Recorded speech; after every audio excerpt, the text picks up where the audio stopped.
ಗಣಪತಿಯ ಮೂರ್ತಿಯ ವಿನ್ಯಾಸವನ್ನು ಕಂಡಂತ ಡಾಕ್ಟರ್ ಗುರುರಾಜ ಭಟ್ರಂತ ಇತಿಹಾಸಕಾರರು 9 ಮತ್ತು 12ನೇ ಶತಮಾನದ ನಡುವಿನ ಕಾಲಘಟ್ಟದಲ್ಲಿ ನಿರ್ಮಾಣವಾದಂತಹ ಮೂರ್ತಿಯನ್ನು ಈ ಗಣಪತಿಯ ಮೂರ್ತಿ ಆಗಿರಬೇಕು ಅಂತ ಅವರು ತರ್ಕಿಸ್ತಾರೆ. 1000ರಿಂದ 1100 ವರ್ಷ ಪ್ರಾಚೀನತೆಯನ್ನು ಬಹಳ ಸ್ಪಷ್ಟವಾಗಿ ಪಡುಬಿದ್ರಿ ದೇವಸ್ಥಾನ ಕೇಳುವುದಕ್ಕಾಗ್ತದೆ.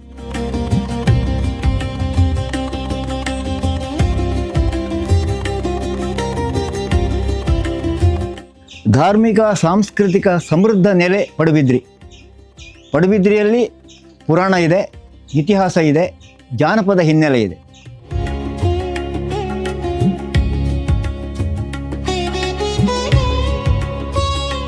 ಪಡುಬಿದ್ರಿ ಮಹಾಲಿಂಗೇಶ್ವರ ಮಹಾಗಣಪತಿ ದೇವಸ್ಥಾನ ಈಗಾಗಲೇ ನಾವು ಬಿಚ್ಚಿ ತೆಗೆದು ನೂತನ ನಿರ್ಮಾಣ ನಡೀತಾ ಇದೆ. ಈ ನಿರ್ಮಾಣ ಕಾರ್ಯಕ್ಕಿಂತ ಪೂರ್ವದಲ್ಲಿ ಇದ್ದಂಥ ಗರ್ಭಗುಡಿಯ ವಿನ್ಯಾಸವನ್ನು ಗಮನಿಸಿ ಅಥವಾ ಅಲ್ಲಿದ್ದಂಥ ಕಾಲನಿರ್ಣಯವಾದಂಥ ಬರಿಮೂರ್ತಿಯನ್ನು ಆಧರಿಸಿ ದೇವಸ್ಥಾನ ಎಷ್ಟು ಪ್ರಾಚೀನ ಅಂತ ಒಂದು ತರ್ಕಿಸುವುದಕ್ಕಾಗುತ್ತದೆ.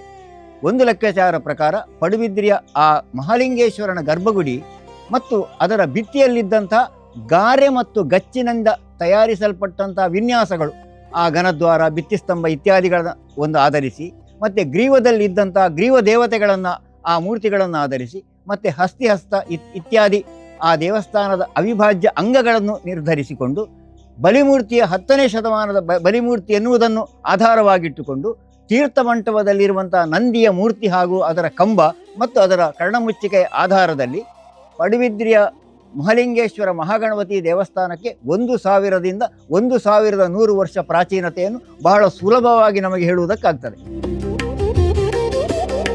ಈಗ ಮೂಲಸ್ಥಾನ ಮಹಾಲಿಂಗೇಶ್ವರ ದೇವರು. ಮಹಾಲಿಂಗೇಶ್ವರ ದೇವರ ಗರ್ಭಗುಡಿಯ ಪೂರಕವಾಗಿ ದಕ್ಷಿಣ ನೈಋತ್ಯ ದಿಕ್ಕಿನಲ್ಲಿ ವಿಶೇಷವಾದಂಥ ಗಣಪತಿಯ ಸಾನ್ನಿಧ್ಯ ವಿಶೇಷ ಇತ್ತು. ಅದು ಹೇಗೆ ಅಂತ ಕೇಳಿದರೆ, ಏಕತಲದ ಪ್ರಾಸಾದ ಮಂಟಪ ಸಹಿತವಾದಂಥ ಗರ್ಭಗುಡಿ ಹಿಂದೆ ನಾವು ಜೀರ್ಣೋದ್ಧಾರ ಪೂರ್ವದಲ್ಲಿತ್ತದು. ಆ ಗಣಪತಿಯ ಮೂರ್ತಿಯ ವಿನ್ಯಾಸವನ್ನು ಕಂಡಂಥ ಡಾಕ್ಟರ್ ಗುರುರಾಜ ಭಟ್ರಂತ ಇತಿಹಾಸಕಾರರು 9 ಮತ್ತು 12ನೇ ಶತಮಾನದ ನಡುವಿನ ಕಾಲಘಟ್ಟದಲ್ಲಿ ನಿರ್ಮಾಣವಾದಂಥ ಮೂರ್ತಿಯನ್ನು ಈ ಗಣಪತಿಯ ಮೂರ್ತಿ ಆಗಿರಬೇಕು ಅಂತ ಅವರು ತರ್ಕಿಸ್ತಾರೆ. ಅಂದರೆ 9 ಮತ್ತು 12ನೇ ಶತಮಾನದ ಗಣಪತಿ ಮೂರ್ತಿ, ಆದರೆ ಈ ಗಣಪತಿ 11ನೇ ಶತಮಾನದ ಗಣಪತಿ ಅಂತ ಅದನ್ನು ನಿರ್ಧರಿಸುವುದಕ್ಕಾಗ್ತದೆ.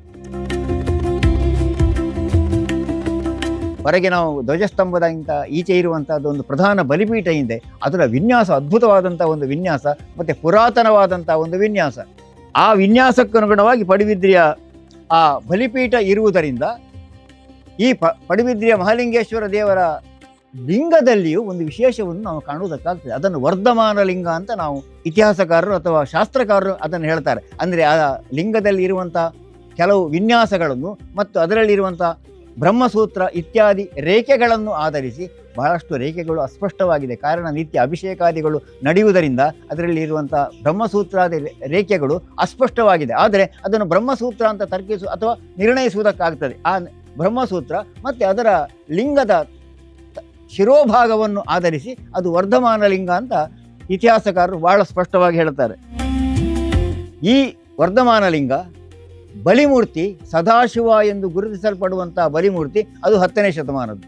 ದೇವರ ಗರ್ಭಗುಡಿಗೆ ಮುಂಭಾಗದಲ್ಲಿರುವಂಥ ತೀರ್ಥಮಂಟಪದಲ್ಲಿರುವಂಥ ನಂದಿಯ ಪ್ರತಿಮೆ ಏನಿದೆ, ಅದರ ಪ್ರತಿಮಾ ಲಕ್ಷಣವನ್ನು ಆಧರಿಸಿ ಇತಿಹಾಸಕಾರರು ಯಾರು ಕಾಲನಿರ್ಣಯ ಮಾಡಲಿಲ್ಲ. ಆದರೆ ಅಂತಹ ಪ್ರತಿಮೆಗಳನ್ನು ಈಗಾಗಲೇ ಕಾಲನಿರ್ಣಯ ಆದದ್ದು ಪ್ರತಿಮೆಗಳೊಂದಿಗೆ ಇದನ್ನು ತೌಲನಿಕವಾಗಿ ಅಧ್ಯಯನ ಮಾಡಿದರೆ ನಮಗೆ ಆ ಮೂರ್ತಿಯ ಕಾಲನಿರ್ಣಯ ಮಾಡುವುದಕ್ಕಾಗುತ್ತದೆ. ಮತ್ತು ಆ ಕಂಬಗಳು ಮತ್ತು ಅದರ ಕರ್ಣಮುಚ್ಚಿಕೆ ಇದು ಈಗಿದ್ದಲ್ಲ, ಹಳೆಯ ವಿಷಯವನ್ನು ನಾನು ಹೇಳ್ತಾ ಇದ್ದೇನೆ.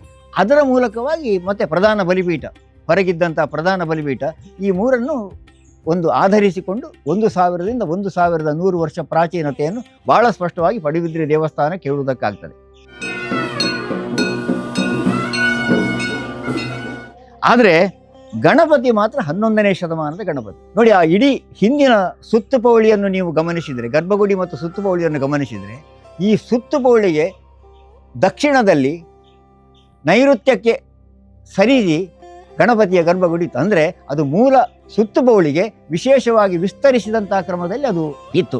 ಹಾಗಾಗಿ ಅದು ಮತ್ತೆ ಸೇರ್ಪಡೆಯಾದದ್ದು, ಗಣಪತಿ ಮತ್ತೆ ಇಲ್ಲಿ ಬಂದು ಸೇರಿದ್ದು ಎನ್ನುವಂಥ ಒಂದು ದಂತಕತೆ ಇದೆ. ಅದಕ್ಕೆ ಪೂರಕವಾಗಿ ಆ ನಿರ್ಮಾಣವೂ ಇದೆ. ನೋಡಿ, ಪಡುಬಿದ್ರಿಯ ಮಹಾಲಿಂಗೇಶ್ವರ ದೇವಸ್ಥಾನದ ಹೊರ ಅಂಗಣದ ದಕ್ಷಿಣ ಬದಿಯಲ್ಲಿ ಒಂದು ಬ್ರಹ್ಮ ಪ್ರಧಾನವಾದಂಥ ಒಂದು ಬ್ರಹ್ಮಸ್ಥಾನ ಇತ್ತು. ಈ ಬ್ರಹ್ಮಸ್ಥಾನದಲ್ಲಿ ಬ್ರಹ್ಮ, ನಾಗ, ರಕ್ತೇಶ್ವರಿ, ನಂದಿಗೋಣ, ಕ್ಷೇತ್ರಪಾಲ ಇರಬೇಕು. ಆದರೆ ದೇವಸ್ಥಾನದಲ್ಲಿ ಅದು ಪರಿವಾರ ಸಾನ್ನಿಧ್ಯವಾಗಿ ಇರುವುದರಿಂದ ಅಲ್ಲಿ ಕ್ಷೇತ್ರಪಾಲ ದೇವರಿಗೆ ಪ್ರಧಾನವಾಗಿ ಈಶಾನ್ಯದಲ್ಲಿ ಕ್ಷೇತ್ರಪಾಲನ ಸಂಕಲ್ಪ ಇರುವುದರಿಂದ ಅಲ್ಲಿ ವಿಶೇಷವಾಗಿ ಈ ಬ್ರಹ್ಮಸ್ಥಾನದ ಅಂತ ಹೇಳುವಲ್ಲಿ ಅಲ್ಲಿ ಕ್ಷೇತ್ರಪಾಲ ಸಂಕಲ್ಪ ಇಲ್ಲ. ಹಾಗಾಗಿ ಅಲ್ಲಿ ಬ್ರಹ್ಮ, ನಾಗ, ರಕ್ತೇಶ್ವರಿ, ನಂದಿಗೋಣ ಮತ್ತು ವಿಶೇಷವಾಗಿ ಒಂದು ದೈವ ಸಾನ್ನಿಧ್ಯ, ಅದು ಪಂಜುರ್ಲಿಯ ಸಾನ್ನಿಧ್ಯ. ಹೀಗೆ ಇದ್ದರೆ ಇದು ಆದಿಮ ಸಂಸ್ಕೃತಿಯ ಉಳಿಕೆಗಳು ಅಂತ ಅರ್ಥ. ಇದು ಮೂಲತಃ ಇದ್ದಂಥ ಜನಪದರು ಆರಾಧಿಸಿಕೊಂಡು ಬಂದಿದ್ದಂಥ ಒಂದು ಆರಾಧನಾ ಅಥವಾ ಶಕ್ತಿ ಕೇಂದ್ರ, ಉಪಾಸನಾ ಸ್ಥಾನ. ಈ ಉಪಾಸನಾ ಸ್ಥಾನದಲ್ಲಿಯೇ ಮಹಾಲಿಂಗೇಶ್ವರ ದೇವರ ಸ್ಥಾಪನೆ ಆಯಿತು ಎನ್ನುವುದು ಒಂದು ನಿರ್ಧಾರ. ಹಾಗಾಗಿ ಭಾರತೀಯ ದೇವಾಲಯಗಳಿಗೆ ಜಾನಪದ ಹಿನ್ನೆಲೆ ಇದೆ. ಇದೆಲ್ಲ ಜನಪದಕ್ಕೆ ಸಂಬಂಧಪಟ್ಟಂತಹ ದೇವರುಗಳಾದ್ದರಿಂದ ಬೆರ್ಮೇರಿ ಇತ್ಯಾದಿ ಅಲ್ಲ.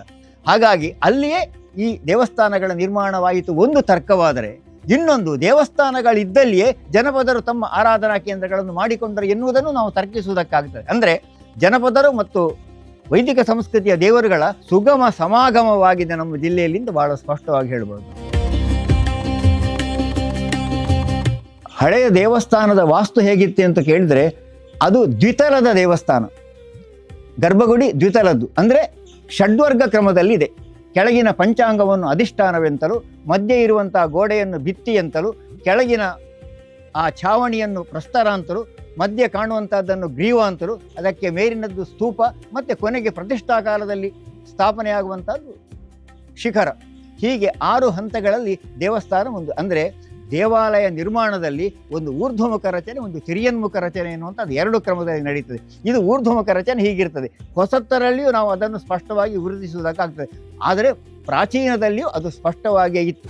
ಪಡುಬಿದ್ರಿ ಮಹಾಲಿಂಗೇಶ್ವರ ಮಹಾಗಣಪತಿ ದೇವಸ್ಥಾನದ ಮರದ ಕೆಲಸ ಇತ್ತೆ ಭರದ್ದು ಮಸ್ತ್ ಸಾಗೊಂಡು ಅಂತ ಏನಿಡ್ದವರ ಬಾರಿ ಒಂಜಿ ಕ್ಲಪ್ತ ಸಮಯಡು ಒಂಜಿ ಈತ ಮಲ್ಲ ಪ್ರಾಜೆಕ್ಟ್ ಮುಗಿಪುನ ಒಂಜಿ ಬಾರಿ ಮಲ್ಲ ಚಾಲೆಂಜ್ ಆದ ಬಾರಿ ಪೊರ್ಲುಡು ಈ ಒಂಜಿ ಕೆಲಸ ಮೂಡು ಬರೋದು. ಇಡೀ ನಮ್ಮ ಅಗ್ರ ಸಪೋರ್ಟ್ ಪತಿನ ಸಿದಾಯಿ ನಮ್ಮ ನಡೆದ್ವಾರಡು ಬೊಕ ಗಣಪತಿ ನಡೆದ್ವಾರಡು ಅಂಚ ಬೊಕ ಈ ನಮ್ಮ ಸುತ್ತುಪೌಳಿಡಲ ಒಂಜಿ ಮತ್ತೆ ಸುಮಾರು ಮತ್ತೆ ಕೆಲಸ ಬೈದರು ಪಂಡ ಒಂಜಿ ಎಲ್ಲಿಯ ಸಮಯ ಈತ ಕೆಲಸ ಮುಂದುವರಿಸ ಬಂದಾಗ ಎಂಗ್ಳಿಗೆ ಒಂಜಿ ಬಾರಿ ಮಲ್ಲಂಜಿ ಚಾಲೆಂಜ್ ಇದೆ ವಿಷಯನೇ ಅಂಚ ದೇವೇರ್ ದಯಟ್ಟು ಆಲ್ಮೋಸ್ಟ್ ಈತ್ ಮುಟ್ಟ ಅವನ್ ಬರ್ತದೆ. ಒಂಜಿಂಚ ಪಂಡ ಎಂಕಲು ಸುಮಾರು ಕೊಡಿದ ದೇವಸ್ಥಾನದ ಕೆಲಸ ಮಲ್ಪನ ಎಂಕ್ಲೆಗೆ ಒಂಜಿ ಯೋಗ ತೆಗೆದು ಅಂಡ ಒಂದೇ ಕಡೆ ಇಟ್ಟು ಇತ್ತಿನ ಡಿಸೈನ್ಸ್ ಎಂಕಲ್ ಕೊಡೊಂಜಿ ಕಡೆ ಇಟ್ಟು ಕೊರ್ತದ ಅಂಚ ಏನಿರ್ದವರ ಮುಲ್ಪಲ್ ಅಂಚೆನೆ ಮುಲ್ತ ಅಗ್ರಸಭತ್ತ ಡಿಸೈನ್ ಅಂಚೆನೆ ಮಸ್ತ್ ಬಾರಿ ಪೊರ್ಲು ರೀತಿ ಬರೋದುಂಡು.